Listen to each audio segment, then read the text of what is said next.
And that's Paramount reportedly planning a full buyout of AEW's TV partner Warner Brothers Discovery. Yeah, so buckle in. Don't sit down. You already sit down on this one. You're going to need to buckle in. Oh boy. Yes, this is a wild one here. According to the Wall Street Journal, Paramount Global is reportedly preparing a majority cash offer to buy out Warner Brothers Discovery. You heard that right. Paramount wants the whole enchilada. Warner Brothers Studios, TBS, TNT, their entire cable portfolio. If this goes through, the TV and streaming landscape gets flipped on its head. Good lord. So we're talking about Skydance money, Ellison family money, Paramount Plus money, all backing this play. That's not just a murder. That's that murder merger. Yeah. That's a media invasion. Imagine CBS and Paramount suddenly holding the keys to Warner Brothers and all their TV networks. That's not just consolidation.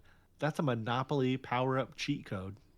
And here's where wrestling fans start sweating. AEW, right now, they're living on TBS and TNT Warner networks. If Paramount buys Warner, then all of a sudden AEW's in the same corporate backyard as UFC. And remember, Paramount just did a deal to bring UFC content to Paramount Plus and CBS. That means that WWE, through TKO and the UFC, already has a football with Paramount. So you've got WWE content on one side and AEW hanging by a thread on the other. And that's the nightmare scenario. Paramount's got their shiny new UFC and WWE through TKO, and then you look over and you see AEW. What's the incentive do they have to keep Tony Khan's side project on Prime TV if they can pump their energy into WWE content instead? AEW could go from being Warner's darling to Paramount's baggage overnight. Well, it's kind of funny too. I think they just lost their CEO in Warner Brothers Discovery, so that's why all this like splitting up's going on in the company, and that guy was like the guy that liked the AEW stuff. So now that the guy who likes the AEW programming isn't there anymore, they might just not have as much of a foothold as they did before they made that deal. So keep in mind, Warner just restructured into two visions, like we just said, one for traditional cable and one for studio and streaming. And now it feels like that move was just setting the table for a sale. It does a lot. And if Paramount takes the fork, AEW's entire future on cable gets thrown into the blender. Look, this could turn into one of the most competitive content wrestling wars, content war wrestling have ever seen. I don't know why I can't talk. And AEW could get squeezed right out of the picture.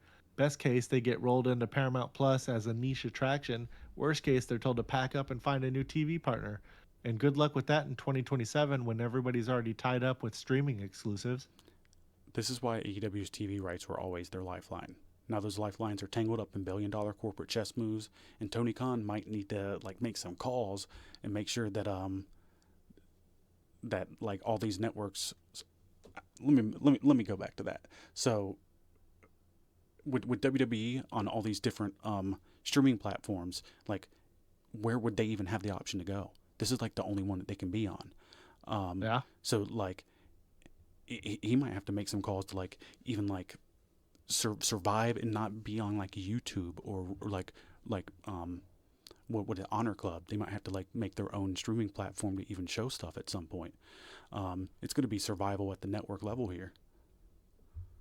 Yeah. Bottom line, if this buyout happens, Paramount holds both WWE and AEW cards in its hand. The question is, do they play both or fold one? I mean, AEW, they would probably be getting rid of it, and honestly, that AEW would land somewhere like a YouTube or something. They would figure out something. Tubi. There would be a way for people to watch it. Tubi or something. Although I think what is it? The CW, which is on Tubi, that's their streaming platform, but the CW is tied to Tubi, so it's like they can't even go on that. Wow. Yeah, It might end up on the Roku network. I'm I'm sure that that's owned by one of these companies. Yeah. Like it, Yeah. like they might have a rough time coming forward. Now, maybe they wouldn't get rid of them. Maybe they are more lucrative of a property than we know.